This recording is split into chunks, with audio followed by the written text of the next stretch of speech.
Welcome, welcome, welcome to this edition of Sagionic 1027.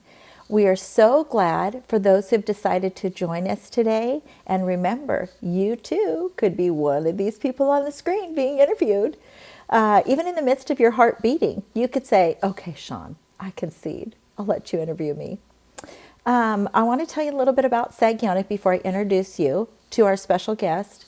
So I would have to say, pay attention to different thoughts that pop into your mind.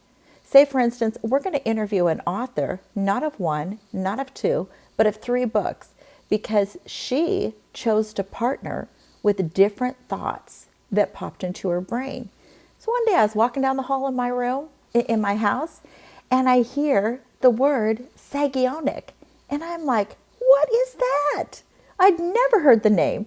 And so I was like, I have come to communicate with the Lord in my mind, or who I recognize to be the Holy Spirit. Okay. And I was like, okay, Lord, I've never heard that word before. How do you even spell it? And then I heard Sagionic. So I decided to look it up, and I see that the word is Greek. I'm Greek. And the word means movement by movement in time. Now the word Sagion all by itself means carriers of wisdom.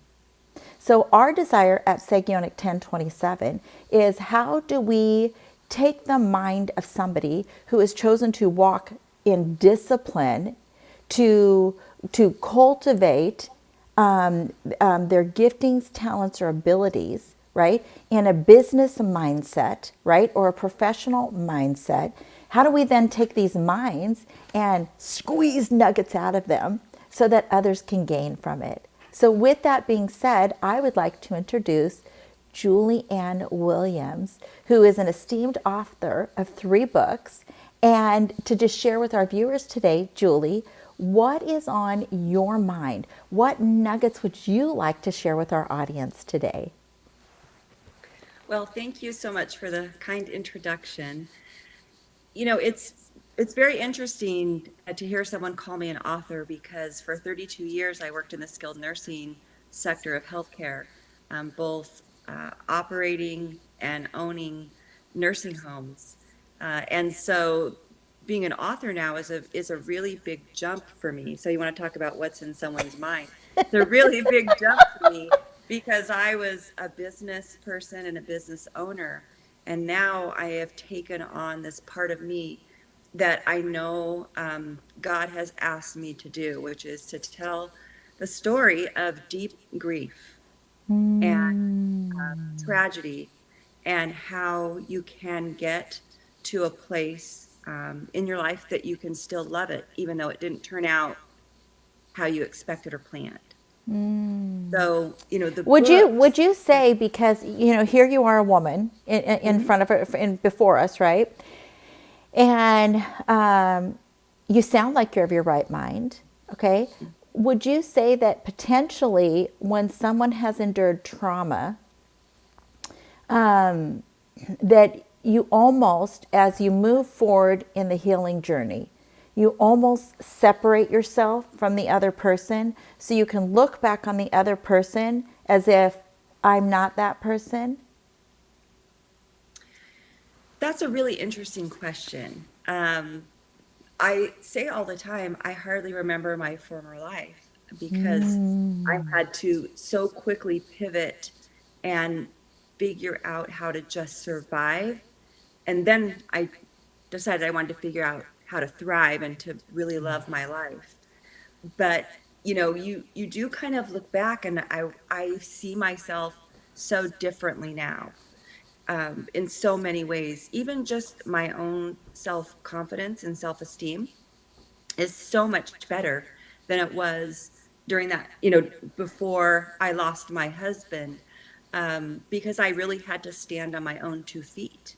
And, not that you don't when you're married, but it is different when you know that you're it. I didn't have any other way to support my children. I didn't have any other way to live my life. And so I really had to dig deep and figure out how I could find me. And so the me now is very different. So how did you lose your husband? So I lost my husband in 2005 to suicide. He had bipolar disorder and was not compliant with his treatment. And so he obviously got into a very deep, dark place. And so he was 38. I was 36, and our children were 7 and 3. The last 9 months of his life was treacherous for him and for the three of us in addition. It was just a very, very difficult time. I can't even imagine my life having have had that experience, especially because he was such a loving, beautiful man. You would, you know, what I don't want is for his death to define him the way he died, because that's really not who he was. He was sick. And so also, part of what I am trying to do is highlight mental health issues. Yeah, so if you think of even, as a man thinketh, so is he, or if we think of whether you think you can or can't, you're right. So can you share with us a little bit about what you've learned over the years on what goes on in a person's mind? Not necessarily what's in the seen realm, but what goes on inside of a person's mind, how it impacts them, how it changes your life. hmm Well, for me, I will tell you that I'm generally not sort of a depressive person. I tend to be someone that's more optimistic, always finds a way, resilient. And so when my husband took his life, obviously it was shocking because you never really think someone will do that. And it put me in a place that I entered a very deep and dark area of my brain. And, the thing about grief is that it takes our hope. And, so for a period of time, what I realized looking back now is that I thought there was no hope for the future. And even though I am a strong believer, I'm a Christian, it still felt very dark and deeply, um, just like it was not going to ever get better. And so, I think I started there. And then I had my two children to raise. And I realized that it was really just going to be up to me. And that's also a very interesting thought in your mind because it makes you take responsibility. I mean, I couldn't blame him for taking his life to put me in this position if I wanted to have a life that had meaning. And, And and obviously, okay, not okay, I don't mhm, want to say obviously. no, So one would assume, or I'm assuming, okay, hmm that if you became, at the ages of your children, at the age you were, at the age your husband was, you weren't somebody who, like me, fresh out of high school, got married and then became a mom. You were somebody who spent time investing in creating a life before you became a mom. So, you had done all this prep work over here and then this, and then you're like, I'm a Christian, but in my mind, I'd say, what the F, right? Like, oh, what am I supposed to do with this? uh, so I mean, I did. I mean, I had periods of time that I was very angry with God. I prayed for Alan's healing. I prayed that our marriage would, be restored because there was a time when he left through that 9 months. I prayed that my children would have their father, um, and in a way that would be not damaging but healthy. And so you're right. I mean, there were times where, you know, I went from the whole gamut of emotions, from anger to hopelessness to sadness. I mean, I experienced it all. I mean, there were times when I think I probably stood at my kitchen counter for 2 hours with my head in my arms trying to figure out how I was going to cook dinner. And then conversely, the next day I would get up and realize I'd have to do this all by myself and be super mad, very, very angry. So it was really an experience that I wouldn't wish on anybody, to be honest. Yeah. So can you go back and I love that, love sharing like the raw transparency of it. Like and anybody who's gone through any kind of trauma knows that if you are like, in this space of like, basically, you've got to be kidding me. And, wherever you may geographically be located, the sink, the car, this pounding the steering wheel, screaming in the shower silently, or whatever it may be, right? Can you tell viewers, what was one of those first early, okay, I could do this, and then a plan came to you and you decided to partner with the thought that was dropped down in your mind? So I don't know if it was one event, but maybe more that each day I saw that we were still here. It really is that simple. Like, we're still here, you know? Yeah, Uh, yeah. and I think it was just day by day, I saw that we were still here. And I do think for me, because you're correct, I was very blessed with a career. I was already a pretty high level executive in a very large publicly traded company. And so I had something where I was able to find my self-worth. Okay. And so I had a lot of success and I felt successful in that space. And so I think that was a lot of what helped me move forward because I knew that I was still worth something. Yeah, that's right. That's right. And because you made the decision. So like for viewers, and I see this visual of we can't point the finger, right? Because reality is, we are responsible. There's only one thing on earth we are completely in control of and responsible for, and it's oneself, right? Mm-hmm. So you were able to take yourself and say, what can I do, right? Yes. So what would you share with viewers? Give them like da, da, da, da, da, da, da, in pertaining to that. So what can I do? So obviously I had these little kiddos, right? And they really catapulted me every day just to get out of bed because they had to eat and they had to go to school. And I mean, seriously, it was some of it was that simple. And I'll tell you that I vacillated between, anger and relief at times.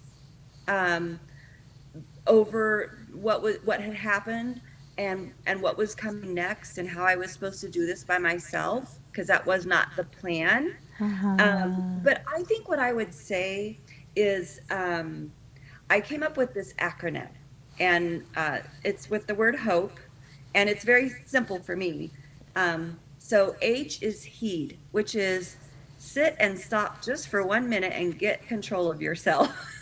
you know, just figure out where you are and what you need because our body talks to us, our mind talks to us. For me, God talks to me. We can tell in our gut what we need. That's how our body is in tune. And so the first thing you need to do is stop. Just heed, stop, center yourself, figure out what's going on. Okay. Are you angry? Are you sad? What is the presenting emotion? What is the thing that you have to solve right now? Is it that you need money to pay your bills? Because I had to go through that. What was it? The second is O, which is, of hope is opportunity. And that is that, there's always an opportunity for change because nothing ever stays the same.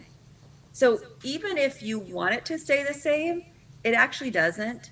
As much as we think that by not making a decision, things will stay the same, they do continue to change.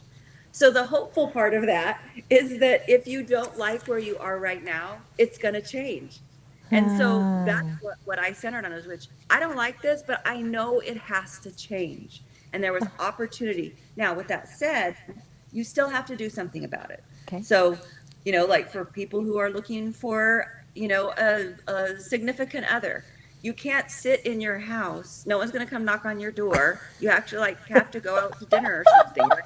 And get yourself in the public. Yeah, So yeah. you have to do something. You have to take some inspired action. Yeah. Otherwise, your opportunity is going to not be as rewarding Yeah. as you may want it to be. But that's O. P is purpose, and that is, in Ephesians 2:10, God tells us that He put us here for a purpose. We were That's all right. made for a reason, and that He has prepared us in advance for what we would experience and what we were meant to do by His handiwork. And so what that meant is I knew that even though my husband had taken his life and that it was just not what I could have ever dreamt of, that there was still a purpose for me. And there was importantly a purpose for my two children. And so that I had to find what that was. And, you know, for a long time, my purpose was to get through the day and take care of my children. And then my purpose moved from that to, you know, some very wonderful career things around, I love taking care of the elderly. And now my purpose is morphed into sharing this story to give other people hope. So, we know that we can do that. We do have a purpose. And then E is execution. And that is, as much as you find your purpose, as much as things will change, you have opportunity, you still have to do something. You have to execute. And so we still have to do something to make our life the way we want it. Even if it's not, and by the way, that still doesn't mean it's going to turn out exactly how you think you're going to make it happen, but it will get better. But you have to do things for that to occur. That's So right. that's kind of what I use.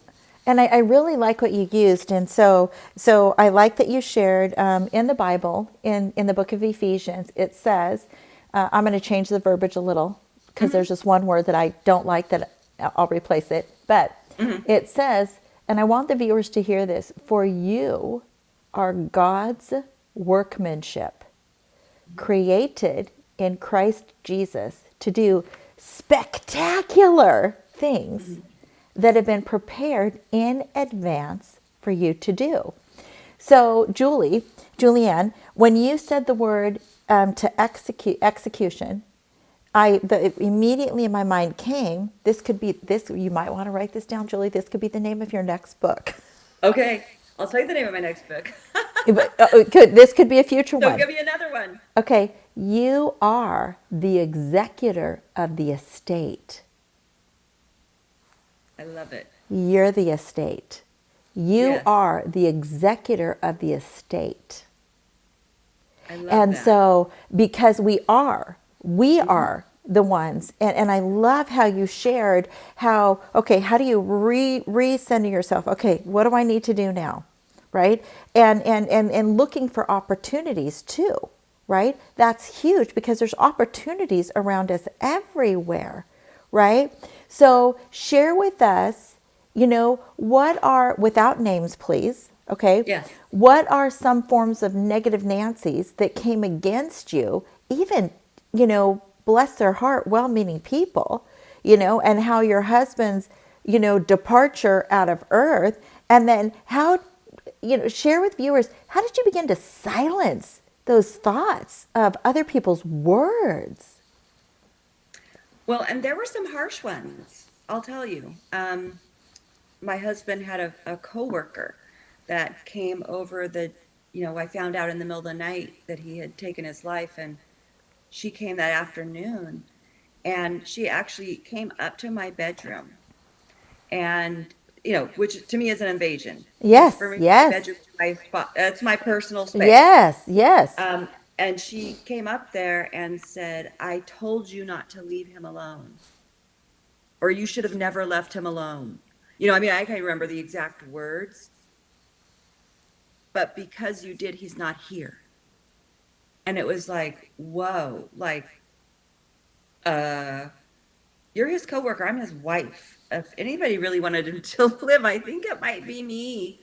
Um, so that was like, you know, 12, 15 hours into knowing that my husband took his life. So that was interesting. The blame game started already by people. The other thing that I heard a lot is, about me working. And part of my working was that I traveled. I ended up running a company with 320 nursing homes with 30,000 employees. And that meant I was on the road. Um, when that happened, I have a very wonderful family, and my kids were able to stay with their grandparents and aunts and uncles, and were with their cousins, and they were well taken care of.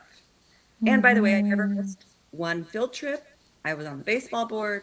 Was a Girl Scout leader. I was a room mom. You know, I went to all their games, but I did have to travel. I'll tell you, I was exhausted because I would fly all night home for meetings so that I could make sure that I was then getting on a bus at 6 in the morning for a field trip or going to the 3-day camping trip. But I still had people say things like, "Your poor children, you leave them home alone." They were not alone. I would never leave small children alone. Or recently, even up to recently. So here are my children now, 25 and 21. They're very lovely young adults. Someone told one of my daughter's friends that everybody in town felt sorry for my kids because I was just made such a bad choice to travel and to leave my kids after their dad died. And, you know, I made the best choice because the reality is, and so you want to know how did I self-correct that, right? Yeah, but hold on. But I got a phrase that came to me. Okay. okay, yes. Unapologetically strive to be the best version of you. Unapologetically strive to be the best version of you. Period. That's I love that. innately within us. So that's for you because it came for you. I love that. Thank you. Unapologetically strive to be the best version of you. And that's what you did unapologetically. You know, and I bet your children have a fierce, reputable work ethic. They do, and importantly, they also understand that and so just so everybody knows, I got $10,000 of life insurance, and that's all I got. So it was imperative that I had a financial plan. So, because I don't know how to explain this to people, but I could have not worked, I guess, and been on Social Security, but I had I had dreams for my children that my husband and I actually made together, which is we wanted to put them through college. You know, we wanted them to have a good start to their adulthood. You know, we wanted them to be able to explore their dreams. And, you know, sadly, all of that costs money. So, and I didn't put money before my kids. What I wanted to do was allow them to have the life that they wanted. And so I would tell you now, I mean, they're very grateful. I mean, they're very aware. My daughter's already out of college. My son's a senior. They're very aware that they are going to walk out of school, and she has walked out of school, and they are able to work and support themselves and not be held down by student debt. That's right. And, you know, and they know that wasn't free. They also, you know, I was able to buy them a car. They also know that was pretty wonderful. So, you know, they understand that if you want a certain life, you have to do certain things. And there were times where I didn't have a choice. So I had, you know, later on I had a choice, but early on, I didn't have enough money to bury my own husband when he died. So I didn't have a lot of options. So I did what I thought was best, and you know what? It was. That's right. Um, That's right. Because you know, so I think that I think in visuals. Okay. mhm, So when you very first started sharing something, I saw something, and then I had to inquire, what is that? And then I saw some more movement, and then I saw some more movement, and then I saw some more movement. But I want to share this, you know, with you and our mhm, viewers. Okay. So at first, I saw a piece of dough. And then I saw the pressing of making you know, kneading it, the pressing of kneading it, right? And then I saw the dough folded, right? And then I saw and heard, because that dough was going to become a loaf of bread that was going to nourish others. And then I think the feeding of the 5,000, and I'm like, ooh, you, woo.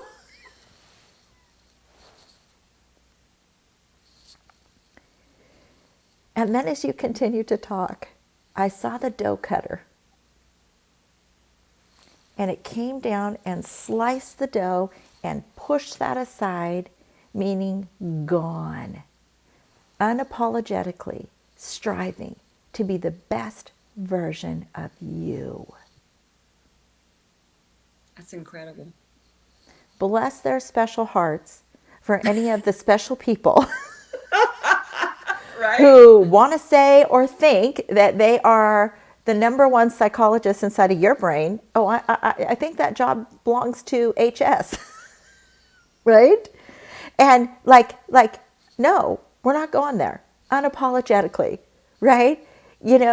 And you are here. Craig Hill, I interviewed him. He's with Family Foundation International.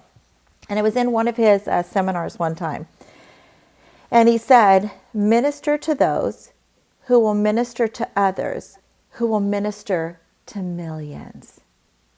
And that's you, Julianne. Oh, That's you. Receive well, that. quite a That's other people as well. We can't so share when in that drive, and how you were directed to do the 3 books, beautiful, amazing books but share with us how you had to take the dough cutter, right? How you had to put the Clydesdale horse barriers on your eyes so that you could have tunnel vision to walk out what you saw was over here, because what you saw over here was not just about you, it was about them. So share with us how you had to get in that drive. Well, I think part of what made it easy for me to get in that drive in my career is that I felt so passionate about the mission of what I did. So, I started as a nursing home administrator and, became the president of a pretty large company.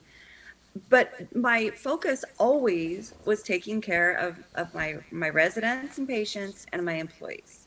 And so that was so easy, meaning, when you go to work every day and you are able to make people's lives better, you are able to fellowship. I mean, I have people that I have worked with for 30 plus years, that I deeply care about. And they were instrumental in teaching me so much, from my certified nursing assistants to my nurses, to my office people, to my housekeepers. They all taught me a lot. So it was really easy at work to put those blinders on, because I knew that every day, even though it wasn't perfect and not everything good happens every day, there was a big difference being made. And that mattered to me. And That's that right. gave me a lot of self-esteem, to be honest. Yes, yes. You know, and to know that, again, purpose. I had a purpose.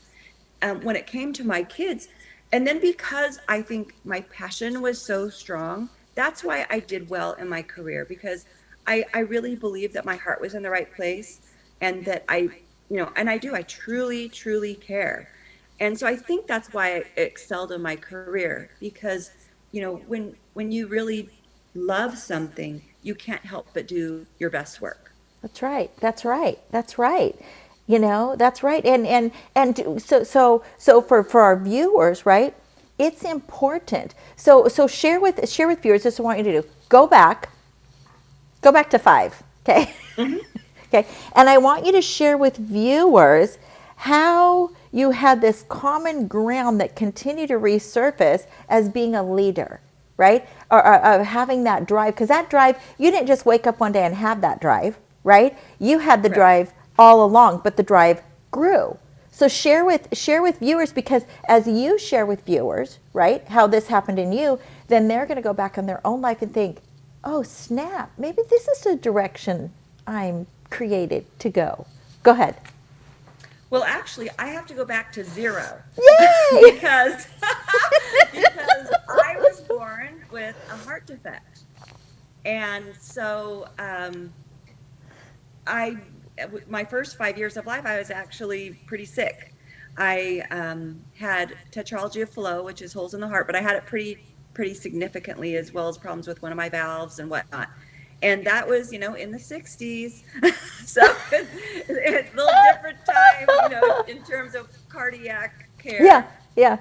And so I had to wait till I was 5 to have surgery.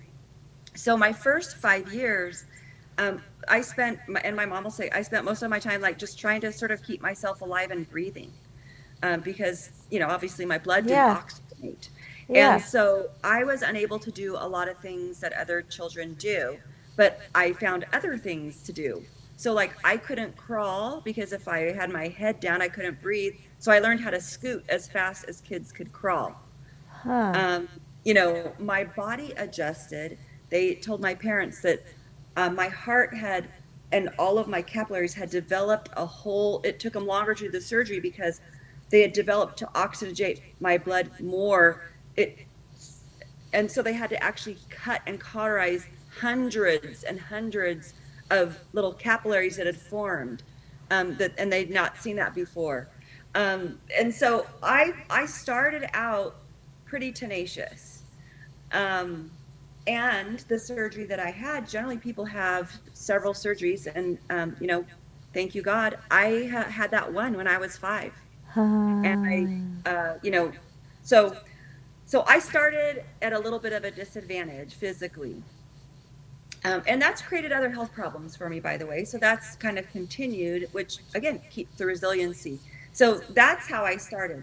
And then, even though I had all of those problems, I realized in school that I was really good at it, that I was smart.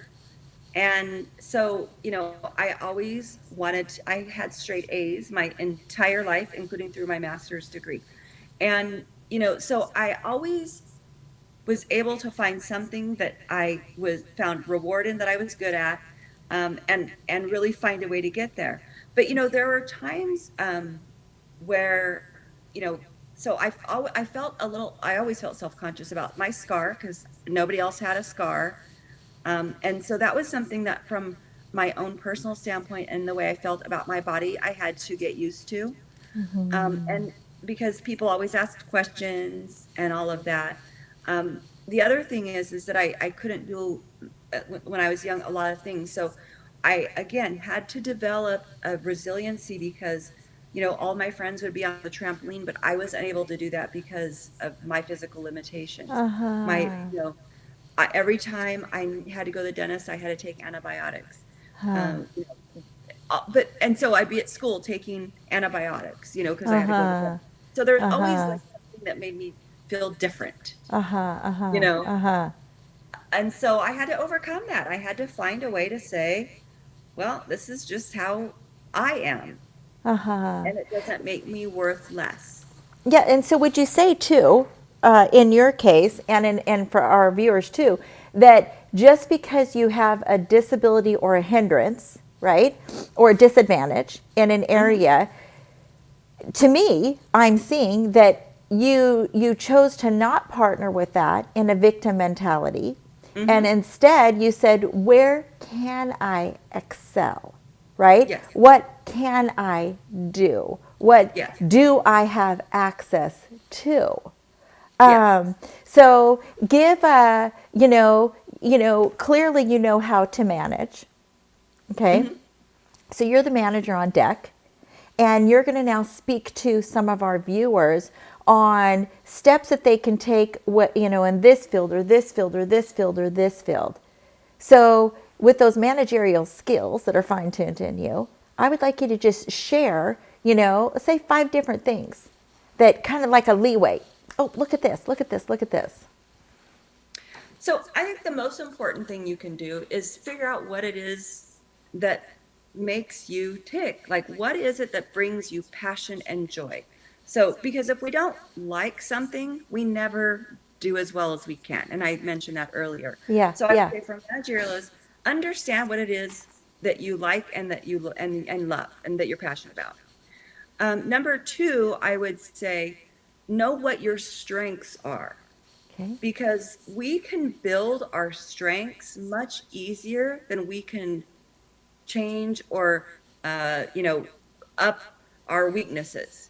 When we know what we're good at, we can learn more and more about that and develop that and become an expert in that, rather than trying to be something that we're not, because we're all wired a certain way. And if we try to go against our wiring, sometimes, it's a lot of unnecessary struggle. So I would say also figure out what your strength is. Yeah. The So third so you thing, mean so you yeah. mean like if you're called to be I saw an instant visual of that would be like taking electricity and putting it in water with humans in it when we're Yes, trying to go against. yes, exactly. Catastrophic. Exactly. I mean, if you are an introvert, then choose something that puts you in a comfortable space rather than trying to go out and be somebody that you're not, because then you're spending all of your energy not growing your skills and contributing. You're spending all of your energy going against your wiring. That is so good. Oh my gosh, that's so good. I'd say the third thing is to understand what tools you need to be successful. So is that education? Is that, personal development? Is that technical, whatever it is, figure out what it is and learn it and be open to it and be always in a state of learning. Because if you don't understand what you need in terms of your education, and education doesn't mean college, by the way. There's so many things you can do to learn. I would number four, I would say learn to collaborate rather than compete. The reality is that the cream always rises to the top. So when you learn to collaborate, not only do you bring out the best in other people, but you bring out the best in yourself. And when you're bringing out the best in other people, it does bring out the best in you. And that is where you can really be showcased. Because we can't do anything alone. That's If you right. That's spend your right. career trying to scratch your way up to the top, all you're going to do is create enemies. You're not going to learn how to have people help you be successful while they're successful. And you end up lonely at the top. And matter of fact, I think most of the time you don't really make it there because you're spending most of your time trying to figure out how to beat your coworker. And if you're really good at what you do, it will come out. So I would say collaboration over competition. Okay. And then let's see, if I was going to say number five, I would say mind your own business. So good. Mind your own business. Because, you know, we got to stay focused Yes. when Yeah. we're at work, and when we start worrying about what other people are doing, about who's coming in late, who's doing this job, who I think is not performing, then that takes the focus away from the work that you are doing, which means that you are not going to be successful. So mind your own business, stay in your lane, and work on your success, your collaboration, your mission, your passion, your learning. Don't worry about Jane over there. Jane can take care of herself or not, but it's none of your business. So I think that would be my five managerial nuggets.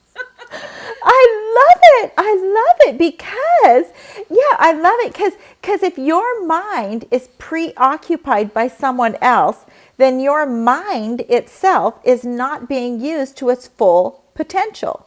Yes. And you are a screaming example of this, right? Because you chose to not allow things to be a hindrance. Instead, they became a boundary, and then you stayed within your boundaries and continued to advance up, right? Even down I really don't believe in the word competition. Okay. And the reason I don't believe in the word competition is because there's only one Julianne. Only one Julianne. And if you would have said, oh gosh, there's so many books out there, why would I write a book? Well, because there's only one Julianne. So there's only one thing Julianne can only bring. She is one of a kind, right? So can you share with others how they too can adopt the mindset and give, of whatever it may be, and how to partner with thoughts? Because that's what you did 3 times. And it's interesting because When you write a book, I was at a book signing actually in Scotland last month, and the one of the guests at the book writings said, he's also an author, and he said, when you write a book, you become very vulnerable, and that's so true. So it's probably been the most vulnerable experience of my life, because first of all, everyone knew how my husband passed away, I was very private about my experience with that until I really wrote this book. But in terms of how do you decide? Well, first of all, you have to understand that that everybody feels vulnerable. Everybody wonders if what they're doing is important. Everyone wonders if they can be successful. So those thoughts are not just indigenous to your brain. We all, we all I are like, love it. You're not the only one on this planet. exactly. We hate it. That's how we have the study of psychology, right? We have some similarities in our behavior. Yeah. So, so you have to first remember that all of the insecurities that you have, everybody else has them too. And it doesn't matter if you're Elon Musk or Bill Gates or Julianne Williams, we all have insecurities. That's right. That's right. So that's the first thing, because once you realize that, it's just part of the process, and the way to success is to just decide to not listen to that. And that's what you're talking about. That's right. That's right. So what I decided, well, first of all, I had to get over knowing that I was going to tell some very personal parts of my life when I was writing the book. Okay. But I also understood that if I didn't share those personal parts of my life, that I wouldn't really able to help anybody. And that was the genesis of doing it. I had, after my husband passed, I had some friends who had lost spouses.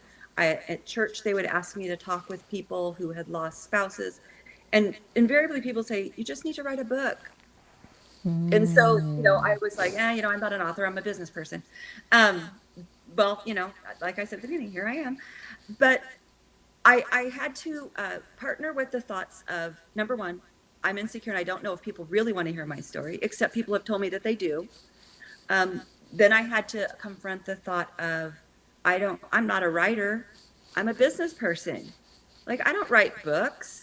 I mean, I got A's in English, but I'm not a storyteller, Yeah. I'm spreadsheets and numbers, and I remember people's phone numbers from when I was 10.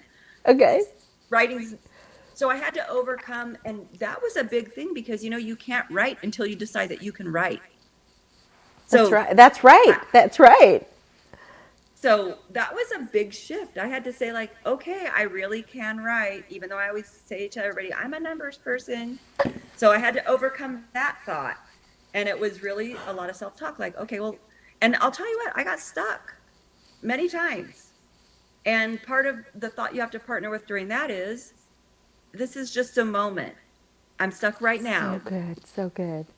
I'm stuck right now. It will come. I also had to partner with that thought of, I'm going to tell my story and it might be embarrassing, or I might not be good enough, or someone may read my book and say, that is so simple, anybody could have written that, or everybody already knows that. And so I had to really sit back and decide that there were a lot of things when I went through my initial tragedy that I didn't know and I had to discover. And yes, they were simple, because simple doesn't mean easy. They were simple, but I had to spend a lot of time discovering them. And so if someone just doesn't have to discover one of the things that held back my, ability to heal, and it helped them just a little bit, then that was worth it. So I had to remind myself that it was bigger than me. That's right. That's right. That's right. And you just reminded me, one of our speakers was Patrick Alexander, okay? And he shares that, his desire is how to help others, advance quicker and avoid the loopholes that he had to.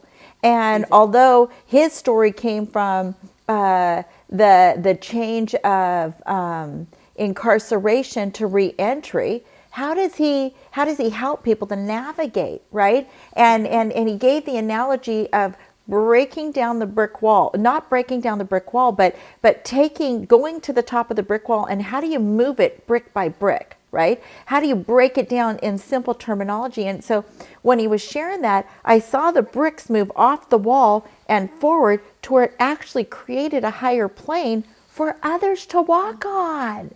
That is really cool. That's a really cool visual. Yeah, it didn't come from me. Oh, I know, but okay. But it's really cool that you got that, because that is a really profound way of thinking of what you can do. That's right. That's right. That's right. And for you, you also would have had to adopt the thought that if it helps one, Hmm. right? If it helps, 10, if it just, but you had to do it because in you must have had a reoccurring thought. Can you share a little bit about it? Not only were voices telling you, but, share some of those early, like, maybe I could do this. It's so it was, like I said, I never ever thought I would write a book. That is just not, that was not in my purview of what Julianne does. And so I don't know where that nudge started. I think it started with people saying to me, you need to write a book. But then, I thought about it a lot. And what I realized is that I felt so isolated and so alone. Um, you know, Obviously directly after the death of my husband, but it just continued because I did get a lot of pushback from a lot of people and a lot of judgment. And then I also realized that it might be also part of my continued healing. Huh. And I did find that to be true. I didn't realize that till I started writing it. Um, but I had to relive everything again when I wrote the book in a very detailed way. And by the way, not even half of everything is in there because it would have been a 500-page book. Yeah, yeah, Uh, yeah. but that meant I had to really go through each experience and decide what gave me the most, you know, difficulty, so that then I could share that. But that meant I had to relive everything. And putting it down on paper is, it really, it makes it real. When you're putting it down on paper, like, Yeah. this really happened to Yeah. me. And Yeah. so I would say, to come to the place of what nudged me, I think it was many things. And then I realized the healing property even for myself. And so if it could heal me, it could probably help someone else. That's right. That's right. Now, I can't help myself in this one. Got to insert a verse in there. In the book of Corinthians, it Hmm. says, "Blessed be the God and Father of our Lord Jesus Christ, the God of all compassion and the Father of all comfort, who comforts us in our trials, so that we may comfort those in their trials with the comfort that we ourselves received." Yes. So you've mentioned that you're a Christian. Yes. So can you share with viewers, not from Christianity's point of view, but from creation's point of view, how to tap in to the inner thoughts of that encouraging voice? So, a lot of that is just sitting still, which we're so bad at in this society, because we're, in the United States, we're doers. We work, we develop, we create.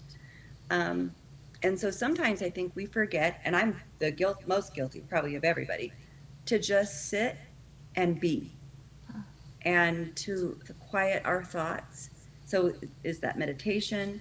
It might be that you exercise, actually. I mean, getting yourself in a state where you remove that stress of the moment so that you can really hear what it is that you are commissioned to do. Um, I mean, I think it was in the quiet moments that I knew that that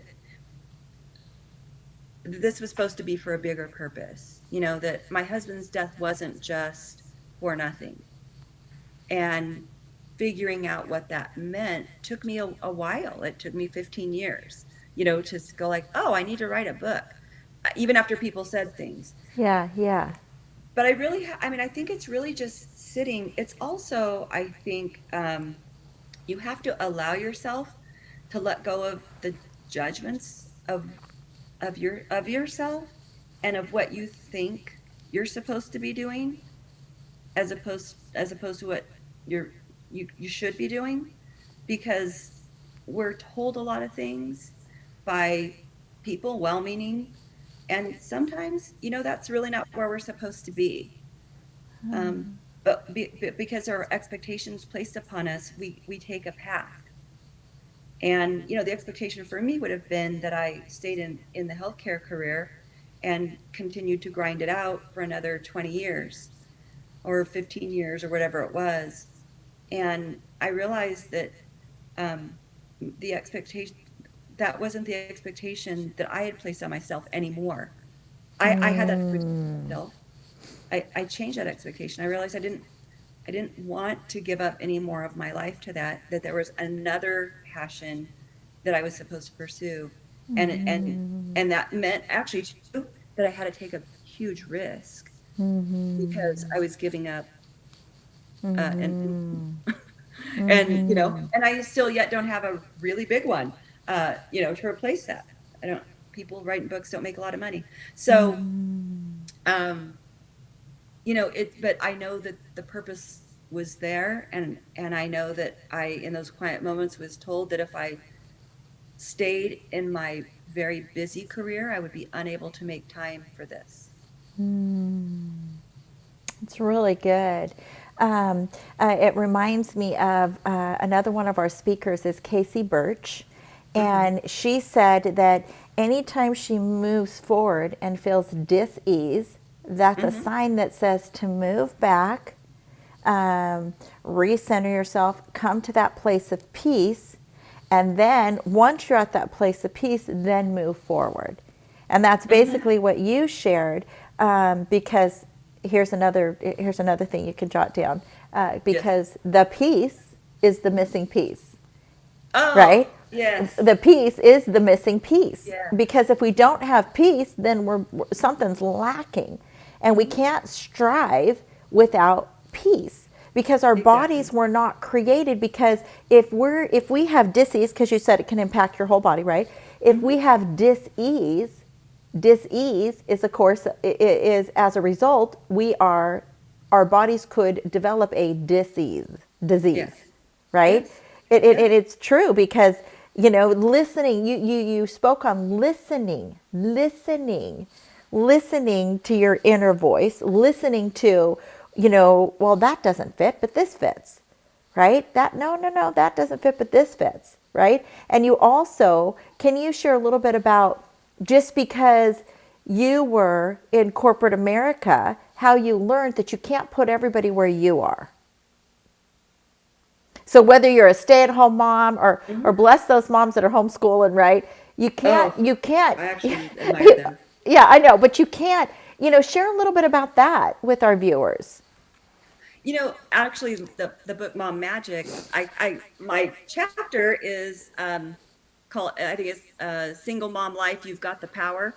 Okay. And you know, I know what it's like to be the married nuclear family mom, and then I was thrust into this, oh, you're a single only parent. There is no one else. And I really was treated differently.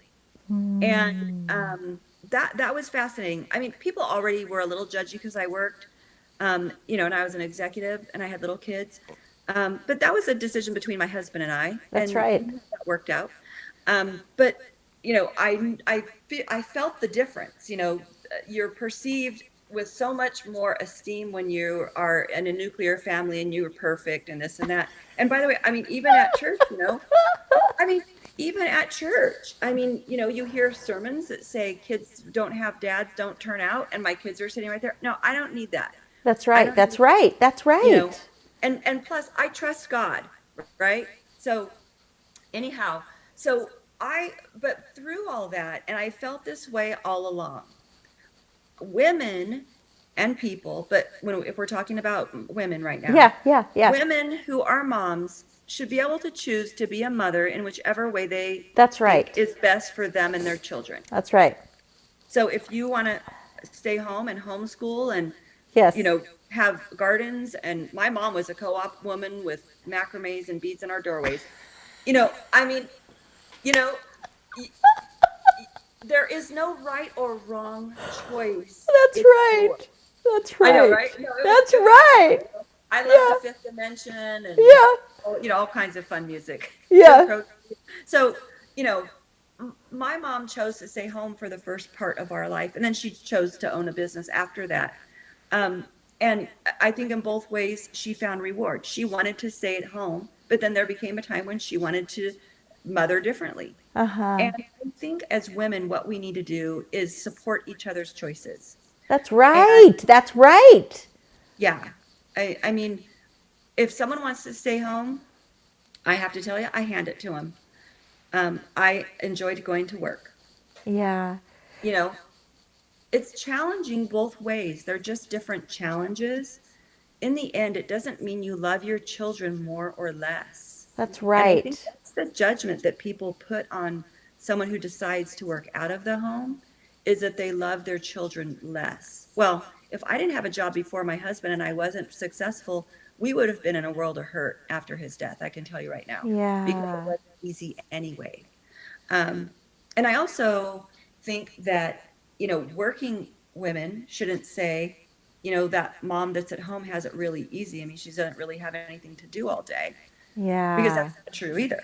you Yeah. know, Yeah. Yeah. so I think we just need to remove judgment and That's instead right. respect the choice. And, when we do that, we empower one another. We also tell children that they can make the choice that's good for them when they see adults respecting each other's choices. That's right. So my That's right. daughter, yeah, so like my daughter, I was a working exec. My daughter wants to be a stay-at-home mom. She works now. She's an occupational therapy assistant, works in the nursing home, taking care of people. When she has children, she wants to stay home. Uh-huh. And I think it's going to be wonderful.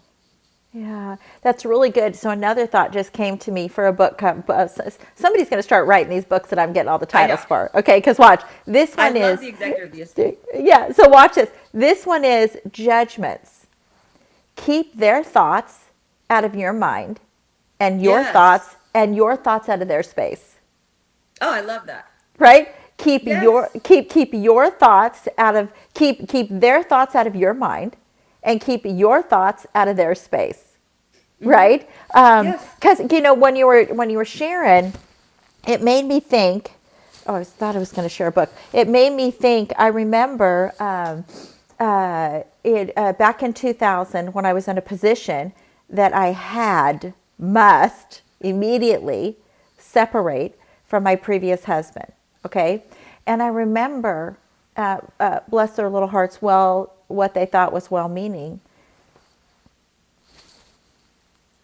We're truly the blessed ones because we stayed in our marriage after a difficult thing. Oh, nice. Thank you so much. Right, but not knowing the behind the scenes. And I speak nothing but blessings over previous family members, and the family members know that. But this was the reality that I walked out and had to live through, right? And Yeah. so I just think for anybody, let's say this again, judgments. Keep their thoughts out of your mind and keep your thoughts or words out of their space. Yes. Right? And it goes back to Julianne, what Julianne shared with us, and that was mind your own business. Mind your own business. Mind your own business. Right? Just mind your own business. And Julianne also shared about, being happy for those in their space. just, Julianne didn't write 3 books. She was not, in charge of thousands of employees, because, I guarantee you could go back and there's going to be people that still remember, oh man, she was amazing. Because instead of like, get out of my way, she had that caring in all these different relationships. And so, we got about another 60 seconds here. Mm-hmm. What would your final that you would just want to share with people today? I think I would say that life never turns out the way we plan. And that's okay. That's what we have to get to. That's and right. Then what we need to do is find the joy in the way life has turned out. Because when we do that, we are thinking about what we have as opposed to what we don't have. And there is goodness in all of it. That's right. And I'm not a baker, but I just thought of another one. It's kind of, because watch this. This is hilarious, because I guarantee you an upside down pineapple cake came from somebody who messed up a cake. They had to slice off the top, right? And yeah. What are we going to do with it now? They used what they had, an upside down pineapple cake. Yes. Right? So, yes, I love it. So, Julianne, I am so just honored that you decided to take this time with us today. And I just thank you. And I know myself, as long as viewers, are going to be excited to see, what is Julianne going to do next? Thank you so much. I have my book, Grief Quake, will be coming out January 2023, assuming everything happens on time. Okay. And then on March 14th, I'll be publishing an anthology with 24 other women called You Can, You Will. Yes, I love it. I love it.